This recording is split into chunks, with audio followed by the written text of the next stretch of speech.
ఓం నమో వెంకటేశయ్య. ఎవరైతే తిరుపతి నుండి శ్రీవారి మెట్టు మార్గం ద్వారా తిరుమల కొండపైకి చేరుకునే ఆలోచన ఉన్నటువంటి శ్రీవారి భక్తులు ఎవరైతే ఉన్నారో మనకి రైల్వే స్టేషన్ దగ్గరలో మనకి బస్సులు అయితే అందుబాటులో ఉన్నాయండి. నా బ్యాక్ సైడ్ కనిపిస్తుంది కదండి, అది ఏపీఎస్సి ఆర్టీసీ బస్. అదేవిధంగా మనకి ఫ్రీ బస్ కూడా అందుబాటులో ఉందండి. అంటే ఇది స్వామివారి రథాలు అంటారు కదా, ఆ రథాలు కూడా మనకి అందుబాటులో ఉంది. ఇది కూడా మనకి రైల్వే స్టేషన్ దగ్గరలోనే ఈ ఫ్రీ బస్సులు కూడా అందుబాటులో ఉంటాయి. ఆ ఫ్రీ బస్సులు కూడా మనం ఈ శ్రీవారి మెట్ల మార్గానికి అయితే రావచ్చండి. ఆ బ్యాక్ సైడ్ కనిపిస్తుంది కదా, ఇవన్నీ శ్రీవారి రథం. ఈ శ్రీవారి రథం కూడా మనకి అలిపిరి మెట్లు వద్దకి రావడం జరుగుతుంది.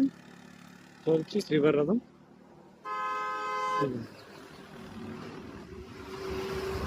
బ్యాక్ సైడే మనకి శ్రీవారి మెట్లు అండి. ప్రైవేట్ వెహికల్స్ కూడా